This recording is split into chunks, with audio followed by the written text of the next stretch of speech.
Hola, bienvenidos a Bifurcados. El día de hoy vamos a estar hablando, como en las últimas semanas, sobre la novela Rayuela.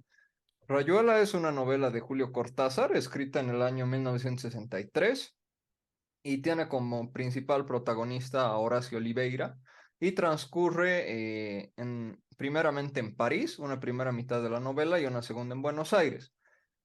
Se puede leer la novela de dos formas. Bueno, esto ya lo explicamos en los anteriores episodios, pero para los que están viendo solamente este capítulo, hay dos maneras en las que se puede leer la novela, que es una manera lineal, donde se leen del capítulo 1 al 56 y ahí se acaba la novela, y otra, que es, digamos, la manera completa de leer la novela, que incluye 99 capítulos prescindibles. ¿Qué quiere decir esto? Se van saltando, digamos, del capítulo 1, por decir, no sé, al capítulo 70, de ahí al capítulo 110 y vuelves al 2. Esa es un poco la lógica y así hasta completar, digamos, los 99 capítulos prescindibles y los 56 imprescindibles, ¿no? El día de hoy justamente vamos a estar hablando de estos capítulos imprescindibles y un poco de cuál es su contenido y su importancia para toda la novela, ¿no? Porque nosotros hemos leído la novela en esta forma completa y nos parece que un tema del que no se habla mucho es justamente de la importancia de estos capítulos. Bueno, empecemos con qué contienen en específico estos capítulos prescindibles. Y más que nada, tal vez viene la idea de prescindibles porque no vienen sujetos a la historia lineal de la novela. Más bien en estos capítulos se habla mucho de cosas que van por fuera de esta historia principal, como es la música, la filosofía, lecturas de los mismos personajes. Y de alguna manera estos libros, estos capítulos nos muestran una realidad diferente, nos muestran lo que pasa adentro de la mente de cada uno de estos personajes. Y no solo es eso, como que se muestra lo que están leyendo en ese momento, por ejemplo, los personajes. Y de esta manera se logra una realidad extratextual. La definición de esto es que se manejan otros textos. No solo se manejan textos escritos por Julio Cortázar, sino estos personajes van a estar van a estar leyendo, por ejemplo, textos de otros filósofos, textos que van fuera de este mundo, y se maneja un mundo extratextual. Y esta es la idea, más o menos, de estos capítulos prescindibles. Dentro de esto en muchas maneras se van manejando los hilos conductores de la novela principal, pero de una manera más terciaria. Por ejemplo, cuando se está hablando en la novela, los 56 capítulos lineales, se está hablando del amor con la maga, y se está viendo a un Horacio Oliveira, tal vez siendo un poco malo, teniendo alguna reacción con la maga, que dentro de los capítulos principales no se pueda entender. Lo que te dan estos capítulos prescindibles es tal vez un poco de por qué Horacio Oliveira está actuando de esta manera. Y cuando nosotros hablábamos, me acuerdo de las primeras veces de estos capítulos presenciales, nos referíamos a esta idea en específico que sin la oportunidad, sin haber leído estos capítulos prescindibles, uno llega a tomar conclusiones de estos personajes muy precipitadas. Siento que puedes en un momento empezar a odiar o tener una idea mala de Horacio Oliveira, o siento que la mayoría de las personas la tienen, que leen la manera lineal los 56 capítulos, pero es gracias a estos capítulos prescindibles que uno tal vez entra un poco en la cabeza, ¿no? De este personaje. Y aquí vamos con la idea y que nos llamó mucho la atención de esto, es que gracias a estos capítulos conoces a Horacio, que al fin y al cabo es el personaje principal del libro, es la persona en la que gira el libro, pero lastimosamente para todas las personas que leen el libro de manera lineal, los 56 capítulos, yo siento que salen con una idea errónea de este personaje. Salen con una idea de un personaje que toma decisiones precipitadas, que no reflexiona, que hasta de una manera es un poco insensible. Y claro que estos capítulos prescindibles nos muestran que tal vez lo que está buscando este personaje es encontrar tal vez un sentido, ¿no? Que aquí está, como lo dijimos en el anterior capítulo, en el anterior episodio del podcast, que lo que busca Horacio es salir de este cotidiano, que a él le llama mucho la atención estos textos, estas referencias que un poco desafían la realidad. Y eso es lo que nos muestra, lo que nos enseña de Horacio. Y que todas estas cosas que él lee, que él consume, que de la nada en un libro, en alguna parte prescindible está leyendo una parte de un diario o algún libro, es una fotografía de la realidad en ese momento de Horacio. Y también viene esta idea de la antinovela, ¿no? Como que tienes la novela principal y por otro lado, por este otro lado tienes la antinovela que va un poco en contra, que va un poco no de la manera normal que se cuenta una novela, sino te muestran tal vez dos realidades. Y ya, ahí ya entramos tal vez un poco en lo que vas a decir. Em, a ver, un poquito sobre estos temas que acabas de hablar, ¿no? Son muy importantes, justamente, sobre todo todos estos pensamientos, conversaciones, lecturas, charlas sobre filosofía, etcétera. En general, como toda la novela, se enfocan sobre todo en Oliveira, ¿no? Yo he podido ver que también hay un poco sobre Traveler en un par de ocasiones, sus lecturas, sus conversaciones, etcétera, pero me parece que en general, sobre todo son estos dos personajes, y más que nada Horacio, al que se le dedican todos estos capítulos prescindibles, ¿no? Por decirlo de alguna manera, porque al final toda la novela también está escrita un poco desde su perspectiva en general, ¿no? Y también me parece que un tema importante aquí es que la historia lineal se ve complementada por estos capítulos prescindibles y hay ciertos aspectos que se entienden mejor. Más adelante vamos a hablar del capítulo que transcurre en la casa de Morelli, donde se disuelve el Club de la Serpiente.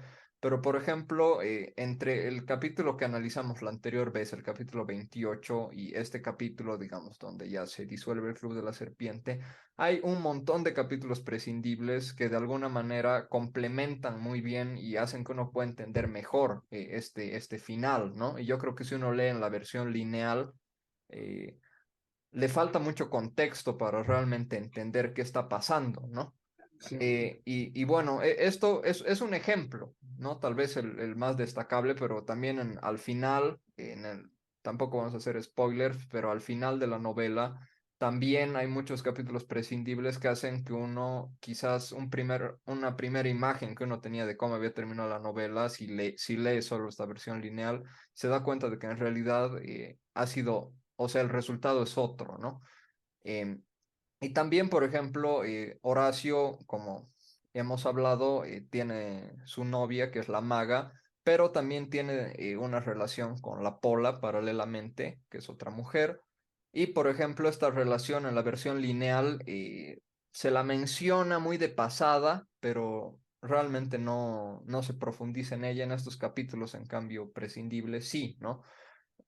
Hay un poco más de énfasis en este tema. Y bueno, tal vez del segundo aspecto que mencionabas es que estos capítulos prescindibles nos permiten una inmersión muy profunda en un personaje, que es algo que quizás en otras novelas no existe, ¿no? Porque en general se nos muestran eventos importantes, trascendentales en la vida de una persona, pero normalmente no se nos va a mostrar, no sé, que está pensando en un tema quizás muy aleatorio o que está leyendo algo que parece que no tiene nada que ver con lo que le está pasando. Como tú decías, es una fotografía de Horacio en un momento determinado, o sea, en toda su complejidad y a veces puede parecer por eso hasta contradictorio y hasta que hay cosas que no tienen mucho que ver con otras, porque ese es un poco el sentido, ¿no? Que realmente nos adentremos en este personaje y en lo que está viviendo en ese momento. Em, Ahora, bueno, un aspecto también dentro del contenido de estos capítulos prescindibles es el del lenguaje, ¿no? Que como hemos hablado es uno de los ejes temáticos de la novela. Por ejemplo, Horacio utiliza mucho las H's en cierto momento, o sea, le pone una H al principio a palabras que no tienen una H normalmente, ¿no? Y ¿por qué hace esto? Dice, usaba la H como otros usan la penicilina, ¿no? Entonces, digamos, Horacio usa esto como una manera de relajarse, por decir, ¿no? En momentos de estrés, de alguna manera.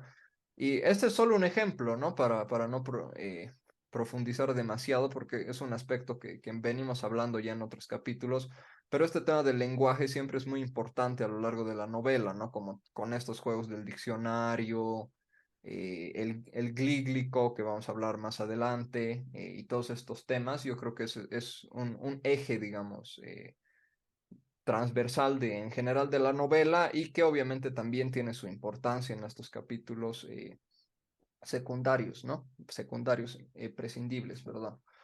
Ahora, finalmente, un aspecto que es central en estos capítulos es un personaje, Morelli, al que en la versión lineal de la novela se hace mención de Morelli.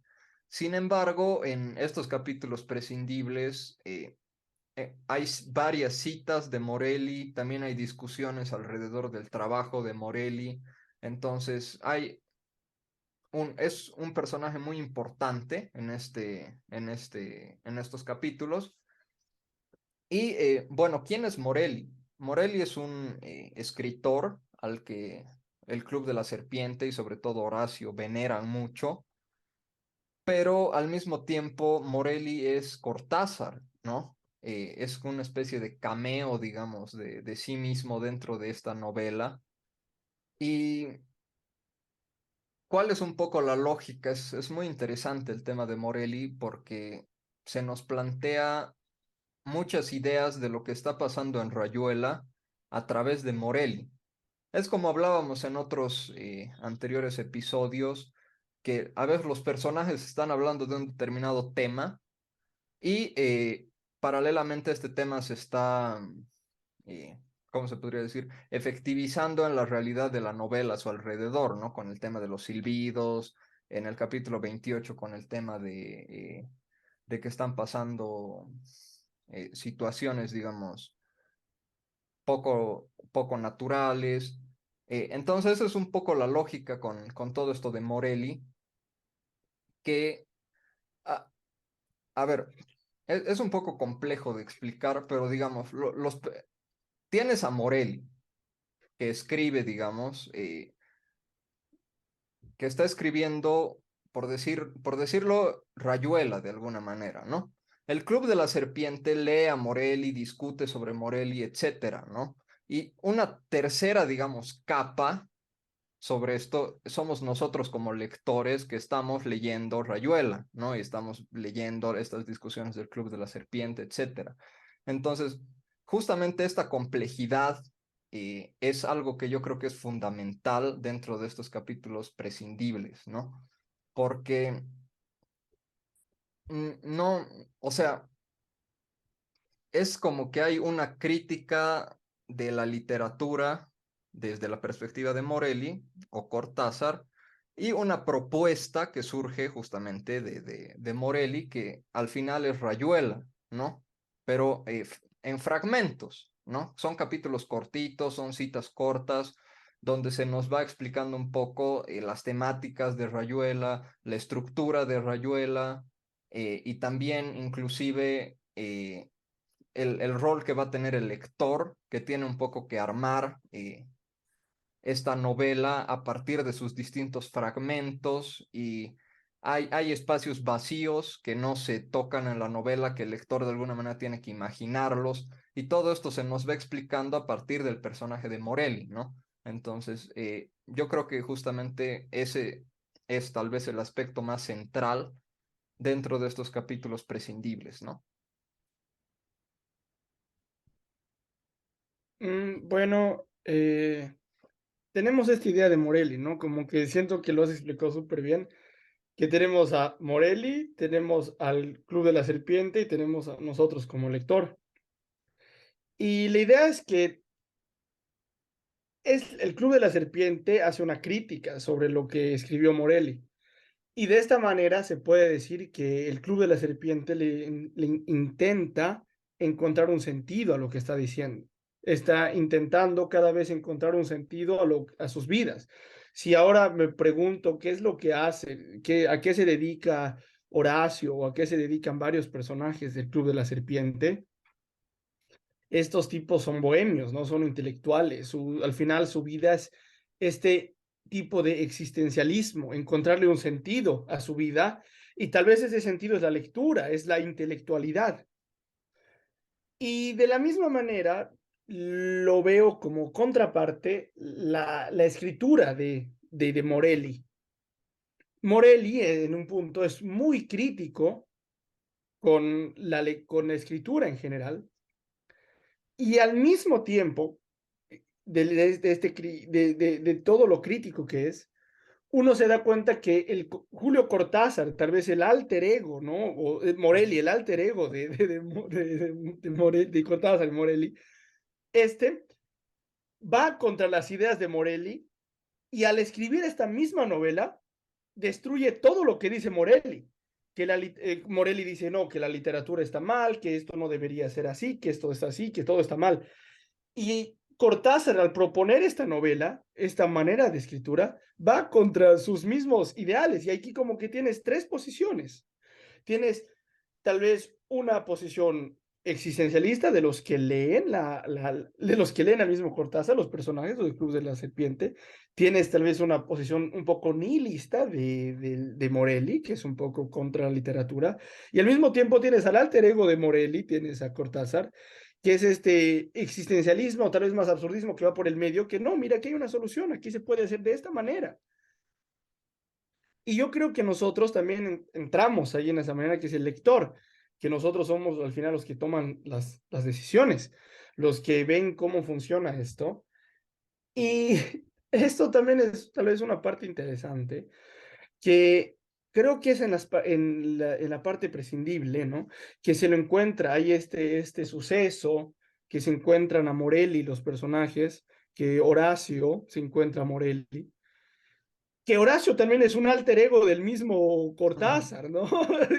Horacio es este Cortázar que cuando vuelve a su país, Argentina, se siente un extranjero en su propio país. Y eso es algo que le pasaba al mismo Cortázar. Así que se encuentran tal vez los dos personajes, los dos alter egos de Cortázar se encuentran. Y ahí nos damos cuenta que Morelli, además de ser este ser erudito, este ser al que todos lo ven, el que todos discuten, también es un ser muy mundano, también es un ser que le pasan accidentes, es un ser que tiene un departamento muy parecido a los del Club de la Serpiente, un departamento donde si no leerías las partes prescindibles, nosotros nunca nos daríamos cuenta que este suceso, al final, este último encuentro del Club de la Serpiente se da en el departamento de Morelli y no en el departamento de la Maga, por ejemplo. Rebajamos a este semidios, a este personaje tal vez inalcanzable, gracias a este capítulo. Lo vemos también como un lector. Si es que entran al departamento de Morelli, los personajes, es porque este mismo les pide, ¿no? Que organice sus libros, que les haga un favor. Y hay un poco mezcla las realidades, Cortázar, y nos da esta bella imagen de que el mismo escritor, Cortázar, entra en nuestra realidad de lectores y nosotros nos identificamos con el mismo Horacio, ¿no? Es como si nosotros mañana salgamos, ya lastimosamente está muerto Cortázar, pero es como si mañana nosotros llegamos a la calle y lo veamos al mismo Cortázar en un hospital o tengamos esa posibilidad y tal vez nos llena de estas posibilidades, ¿no? Y bueno, aquí entramos en esta idea de que tal vez nosotros lo vemos como algo bonito, ¿no? Que se juntan las realidades, pero también muchas personas lo podrían ver como un caos, como o que en el libro en general no sigue, al menos sino, como lo leímos nosotros, para nada no sigue una estructura lineal, ¿no? Puede saltar del momento más trágico, como la muerte de Rocamadour, creo que luego es el capítulo 130, pues creo que del 28 al 130, que el 130 es un chiste, es como que creo que está leyendo el anuncio de algo en un periódico. Y ahí mismo tal vez un poco sigue con esta idea del mismo Morelli, ¿no? Del nihilismo, que la literatura te da esta capacidad de poder ignorar la realidad, como que por un momento estás en los capítulos imprescindibles en algo súper trágico y puedes saltar, te da esta capacidad de poder ir contra lo que está pasando y un poco despejarte, ¿no? Estar en algo raro, en algo diferente. Y nos muestra este caos que es el libro en general. Y yo creo que esta idea del caos es algo muy presente en el libro en general. Digamos, ahora te dije esta idea del departamento de Morelli comparado al departamento de la maga. Perdón, pero a mí no me gustaría vivir en el departamento de Morelli, no me gustaría vivir en el departamento de la maga. Siempre se hace referencia de cuando se junta el Club de la Serpiente, uno está sentado en una esquina, al lado de los zapatos mojados, al lado de la ropa. No sé si es por los precios de París o por lo caro que es, pero en general estos personajes viven en un caos completo. Cuando en un momento, en ese capítulo que lo encuentran a Morelli, hablan del estudio de Tien, que está lleno de cuadros, que no hay espacio para nada. Siempre se mantiene esta idea de no hay un espacio pulcro, nadie vive en un momento sano. El mismo Horacio Oliveira, en el final de los capítulos, en el gran final de los capítulos imprescindibles, llega al mismo infierno cuando puchas, duerme y se despierta en una ambulancia al lado de una clochard y pasa todo esto. Se habla de un caos, de una suciedad en todo el libro, y lo mismo se da en la manera que uno lo lee. Y yo creo que también ahí entra el valor del lector de poder sacar entre todas estas ideas que tal vez no tienen sentido una con las otras, sacar esta idea general y poder unir los cabos sueltos. Y por eso siento que los capítulos imprescindibles llegan a ser tal vez los más prescindibles, como lo dijiste en el principio, que sin estos no entraríamos a darnos cuenta la grandeza o tal vez el universo que tiene este libro. Y tal vez para acabar ahí mi participación, digo que no, los capítulos prescindibles son totalmente imprescindibles y que a cualquier persona que escuche este podcast, tal vez antes de leer el libro, no le recomendaría a nadie leer el libro de una manera lineal. Totalmente de acuerdo, ¿no? Tal vez como anécdota un poco de lo que nos ha pasado a nosotros, al empezar a leer Rayuela, eh, bueno, parece que es algo bastante común que empiezas a leer, no entiendes y la dejas de lado y tratas de retomar y no puedes y la vuelves a dejar de lado. Esto es algo que también nos ha pasado a nosotros y como un consejo simplemente, al menos personalmente me ha servido esto. Darse la oportunidad de leer, no sé, 10 capítulos seguidos, bueno, en la versión completa, ¿no? Estamos hablando. Por más que uno no entienda, le parezca que las cosas no tienen sentido, que es completamente inconexo lo que está pasando, que no hay una historia, darse esa oportunidad de leerse, no sé, 10 15 capítulos seguidos y todo va a empezar a tener sentido, ¿no? O sea, uno va a empezar a entrar en este rol de lector que el cerebro tiene que empezar a trabajar y a engranar estas diversas partes y al menos en nuestro caso eso es lo que ha pasado, ¿no? De un primer momento en que nos parecía que nada tenía sentido, finalmente ha llegado a ser de nuestras novelas favoritas, ¿no? Sí. Entonces, un poco por ese lado, tal vez simplemente como un consejo, eso es lo que nosotros, digamos, hemos intentado y funcionó, ¿no?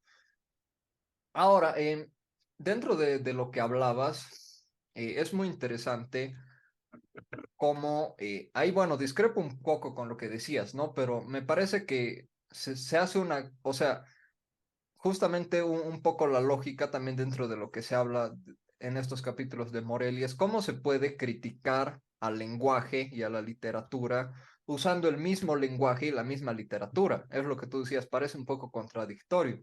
Pero yo creo que justamente Cortázar, ahí como te digo, discrepo un poco con lo que decías, me parece que logra esto de una manera magistral porque justamente cómo criticas al lenguaje, él cambia el lenguaje, crea un idioma nuevo, el glíglico. ¿Cómo criticas a la literatura usando la misma literatura? Crea otro tipo de literatura, una literatura, como hemos dicho, fragmentaria, que a veces parece que no tiene sentido, ¿no? Entonces, me parece que justamente esta es la riqueza de esta novela. Y también algo interesante es que, claro, hemos leído una primera vez la novela y ahora un poco la estamos releyendo por pedazos para hacer el podcast.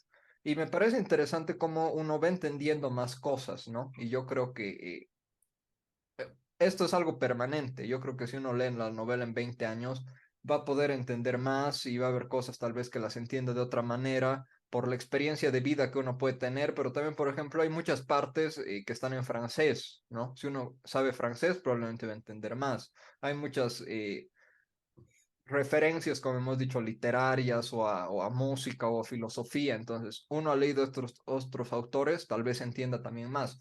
Eso yo creo también que es algo interesante, esta manera en que se puede seguir construyendo, ¿no? La novela a lo largo del tiempo. Y finalmente, un tema para ir cerrando esta partecita antes de ya, digamos, dar los últimos toques que me gustaría decir, en lo que tampoco estoy muy de acuerdo con lo que decías, es justamente que tú ves que tal vez hay una discrepancia entre Morelli y Cortázar, ¿no? O sea, que uno dice una cosa y el otro hace otra cosa. A mí me parece, en cambio, que toda la novela y en general todas las líneas temáticas, etcétera, ¿cómo se podría decir? Todo va en el mismo sentido, ¿no? Esa es mi impresión. Es a lo que me refería hace un momento, ¿no? O sea, todo este tema del lenguaje, de cómo criticar a la literatura y cómo Cortázar escribe una novela a partir justamente, a mí me parece, de los preceptos que se establecen dentro de Rayuela por Morelli, ¿no? Entonces, me parece que no hay una contradicción en este sentido, sino más bien que estos preceptos que hay dentro de Rayuela, digamos, en las lecturas de los personajes del Club de la Serpiente, que es el que el autor es Morelli, luego se efectivizan en cómo está escrita Rayuela, ¿no? Eso. Uf, en serio, me gustó tu contraparte. Y yo siento que va un poco de la mano con esta idea que tú mismo lo dijiste, ¿no? De la relectura. Yo siento que esta es una de las pocas novelas, o tal vez la única que conozco hasta este momento, que sí me darían ganas de volverla a leer, porque siento que la próxima vez que lo lea voy a salir con algo nuevo, ¿no? Como que tal vez la próxima vez que lo lea voy a decir, uff, cierto, sí, mira, tenías razón, Morelli va de la mano, ¿no? Con Cortázar.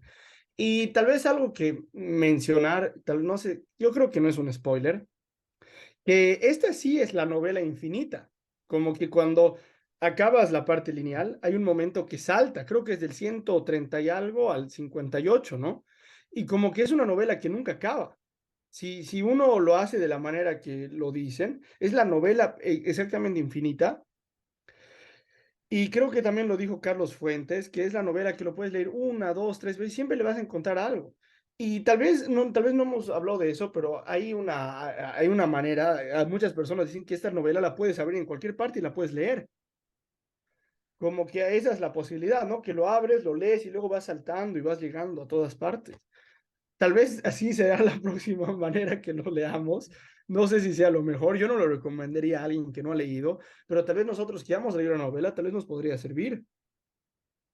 Y eso, acabar con esa idea de que es un universo, esta novela, y que tal vez es la ópera prima de Cortázar. No sé, creo que nos falta leer algo de Cortázar. Creo que tiene un buen libro de cuentos que nos falta. Y eso, ahora con más ganas de leer a Cortázar. Y no, solo feliz por haberlo leído de esa manera y haber tomado de decisión. Me acuerdo en mi cuarto que hemos tomado, uy, ¿lo leemos lineal o leemos? Lo leemos completo. Y creo que los dos, hasta un poquito en ese momento, un poco Ujú. nos arrepentimos, ¿no? De esa decisión, porque era, uff, qué largo, qué flojera, ¿no? Tantas cosas. Pero para todos los que están en esa situación, no, tal vez a veces lo que tarda más, ¿no? Pero vale más la pena. Sí, totalmente de acuerdo, ¿no? Y como pueden ver los que nos están escuchando, es interesante que esta es una novela muy compleja, no tanto tal vez en el lenguaje, ¿no? Sino en la estructura sobre todo, y permite distintas miradas, uno puede entenderlo de una manera y otra persona de otra. Y yo creo que eso es lo bonito también, ¿no? Que el lector al final tiene un papel muy importante en la novela. Y justamente un tema, bueno, ya para ir cerrando un poco por el tema del tiempo, pero eh, un tema central de esta novela es la búsqueda, ¿no? La Mm, búsqueda de otras maneras, de ver la literatura, el lenguaje, la vida, etcétera, ¿no? Todo esto muy relacionado, como dijimos en anteriores episodios, con el existencialismo. Y, por ejemplo, un personaje muy interesante en ese sentido es la maga, ¿no? Que mm, siempre se nos muestra como alguien tal vez más ignorante, que ha leído menos, que siempre Oliveira, digamos, la deja en ese segundo plano un poco, pero también al mismo tiempo, a lo largo de la novela siempre se rescata los valores de la maga que la maga tiene, que es su naturalidad, su espontaneidad, que de alguna manera tiene una especie de sabiduría infantil, ¿no? Eso nos da a entender en algunos capítulos.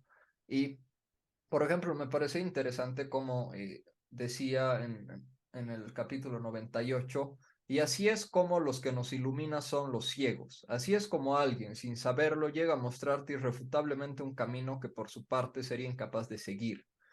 Eh, entonces, yo creo que es un personaje del que vamos a hablar, obviamente, más adelante, la maga, pero también es un poco esa contraparte de Oliveira, ¿no? Eso yo creo que es algo para destacar y también para destacar de estos capítulos prescindibles, que nos muestra cómo la maga un poco, hasta desde su mismo nombre, ¿no? La maga.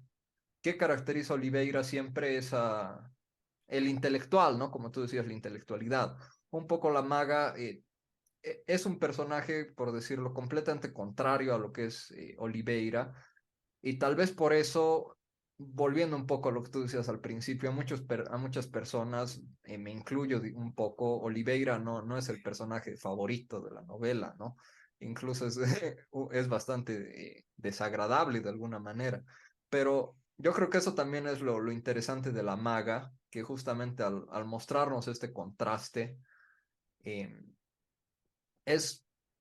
yo creo que en general es de los personajes más queridos de esta novela, ¿no? La maga. Entonces, un poco va por ahí, ¿no? Pero un tema también, eh, y ya esto sí, con esto sí termino mi parte, es que Oliveira, por más que uno pueda pensar que no es su personaje favorito, que le desagrada como personaje inclusive, es el personaje necesario para esta novela. Necesitas un personaje como Oliveira para que esta novela tenga sentido, porque es una novela donde, como dijimos, ¿no? Está el caos, está toda esta falta de estructura, esta búsqueda, etcétera. Entonces necesitas un personaje como Oliveira, que es un bohemio, alguien que piensa mucho, que tal vez en muchos casos no actúa, sino que más bien medita mucho en las cosas, que está muy interesado en el tema de la filosofía, etcétera, para darle un poco sentido a esta novela, ¿no? Si tendrías un personaje con su vida más estructurada que Oliveira, probablemente no tendrías una novela como Rayuela, ¿no?